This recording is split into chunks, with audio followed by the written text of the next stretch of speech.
नमस्कार, मी श्रुती आणि स्वागत आहे तुमचं माझ्या चॅनलमध्ये। दिवाळी जवळ आली आहे।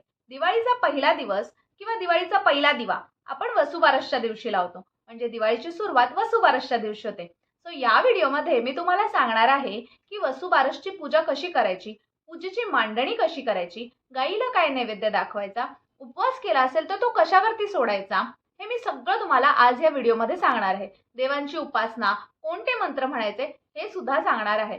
सो व्हिडिओ जी आहे ती नक्की शेवटपर्यंत बघा, बिलकुल स्किप करू नका, म्हणजे तुम्ही पण सुंदर अशी पूजा करू शकाल आणि तुमची पूजा सुद्धा सुंदर होईल।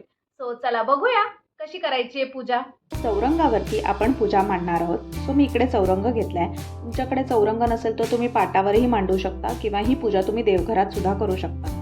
त्यानंतर त्याच्यावरती आपण लाल वस्त्र अंतरलं आहे। सगळ्यात आधी आपण दिव्याची पूजा करून घेणार आहोत, ती करून घेतलेली आहे। ही पूजा तुम्ही सकाळी करू शकता किंवा संध्याकाळी करू शकता।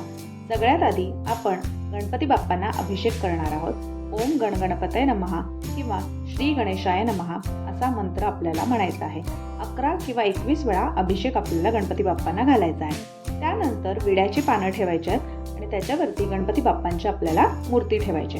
ते झाल्यावरती आपण बाळकृष्णाला अभिषेक घालणार आहोत। तेव्हा ओम नमो भगवते वासुदेवाय नमः किंवा कृष्णाय वासुदेवाय हरये परमात्मने प्रणतक्लेशनाशाय गोविंदाय नमो नमः या मंत्राचा जप करायचा आहे आणि बाळकृष्णांची मूर्ती सुद्धा आपल्याला विड्याच्या पाण्यावरती ठेवायची आहे।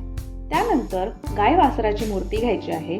गाईच्या पायावरती पाणी ओतायचं आहे, म्हणजे अभिषेक घालायचा आहे आणि मूर्ती जी आहे ती स्वच्छ पुसून आपल्याला ती सुद्धा विड्याच्या पानांवरती ठेवायची आहे।